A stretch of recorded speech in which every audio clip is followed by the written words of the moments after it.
ರಾಜ್ಯ ಗೃಹಲಕ್ಷ್ಮಿ ಫಲಾನುಭವಿ ಮಹಿಳೆಯರಿಗೆ ಭರ್ಜರಿ ಗುಡ್ ನ್ಯೂಸ್.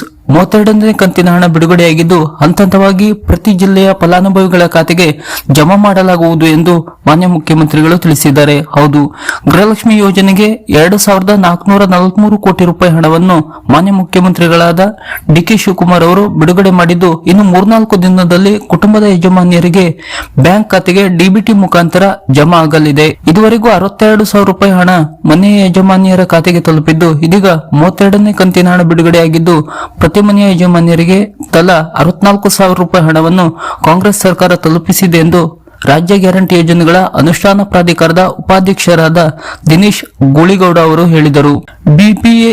ಜೆಬಿಎ ವ್ಯಾಪ್ತಿಯ ಯಲಹಂಕ, ಬ್ಯಾಟರಾಯನಪುರ, ಹೆಬ್ಬಾಳ, ಸರ್ವಜ್ಞನಗರ ವಿಧಾನಸಭಾ ಕ್ಷೇತ್ರಗಳ ಗ್ಯಾರಂಟಿ ಯೋಜನೆಗಳ ಅನುಷ್ಠಾನ ಸಮಿತಿಗಳ ಪ್ರಗತಿ ಪರಿಶೀಲನೆಯ ಸಭೆಯ ಅಧ್ಯಕ್ಷತೆ ವಹಿಸಿ ಮಾತನಾಡಿದ ಅವರು, ಗೃಹಲಕ್ಷ್ಮಿ ಯೋಜನೆಯಡಿ ಪ್ರತಿ ಮನೆಯ ಯಜಮಾನಿಯರಿಗೆ ತಲಾ 64,000 ರೂಪಾಯಿ ಹಣವನ್ನು ನೇರವಾಗಿ ಬ್ಯಾಂಕ್ ಖಾತೆಗೆ ಜಮಾ ಮಾಡುವುದರ ಜೊತೆಗೆ ಗೃಹಜ್ಯೋತಿ ಯೋಜನೆಯಡಿ 200 ಯೂನಿಟ್ಗಳವರೆಗೆ ಉಚಿತ ವಿದ್ಯುತ್ ನೀಡಲಾಗುತ್ತಿದೆ.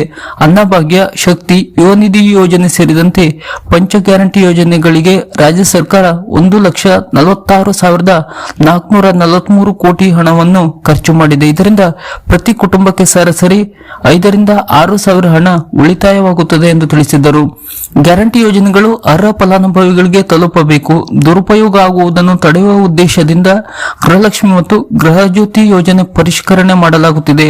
ಗೃಹಲಕ್ಷ್ಮಿ ಯೋಜನೆಯಡಿ ನೋಂದಾಯಿತರಲ್ಲಿ 1,95,224 ಫಲಾನುಭವಿಗಳು ಮೃತಪಟ್ಟಿದ್ದು, ಅವರ ಖಾತೆಗೆ ಸುಮಾರು 115 ಕೋಟಿ ರೂಪಾಯಿ ಹಣ ಸಂದಾಯವಾಗಿದೆ. ಗೃಹಜ್ಯೋತಿ ಯೋಜನೆಯಡಿ ನೀಡಲಾಗುವ ವಿದ್ಯುತ್ ಅನ್ನು ವಾಣಿಜ್ಯ ಬಳಕೆಗೆ ಬಳಸಿಕೊಳ್ಳುತ್ತಿರುವುದನ್ನು ತಡೆಯುವ ಉದ್ದೇಶದಿಂದ ಯೋಜನೆ ಪರಿಷ್ಕರಣೆ ಮಾಡಲಾಗುತ್ತಿದೆ ಎಂದು ಈ ಸಮಯದಲ್ಲಿ ತಿಳಿಸಿದರು. ಇಲ್ಲಿವರೆಗೆ 31ನೇ ಕಂತು ಬಿಡುಗಡೆಯಾಗಿದ್ದು, ಈಗ 32ನೇ ಕಂತು ಹಂತವಾಗಿ ಪ್ರತಿ ಜಿಲ್ಲೆಯ ಗೃಹಲಕ್ಷ್ಮಿ ಫಲಾನುಭವಿ ಮಹಿಳೆಯರ ಖಾತೆಗೆ ಜಮಾವಣೆ ಮಾಡಲಾಗುವುದೆಂದು ಈ ಸಮಯದಲ್ಲಿ ಮಾಹಿತಿಯನ್ನು ಹಂಚಿಕೊಂಡಿದ್ದಾರೆ. ಗೃಹಲಕ್ಷ್ಮಿಗೆ ಸಂಬಂಧಪಟ್ಟಂತಹ ಇತರದ ಹೊಸ ಅಪ್ಡೇಟ್ನ ಮಾಹಿತಿಗಳಿಗಾಗಿ ನಮ್ಮ ಚಾನೆಲ್ ಅನ್ನು ಸಬ್ಸ್ಕ್ರೈಬ್ ಮಾಡಿ ನಮ್ಮನ್ನು ಕೂಡ ಬೆಂಬಲಿಸಿ. ನಮಸ್ಕಾರ.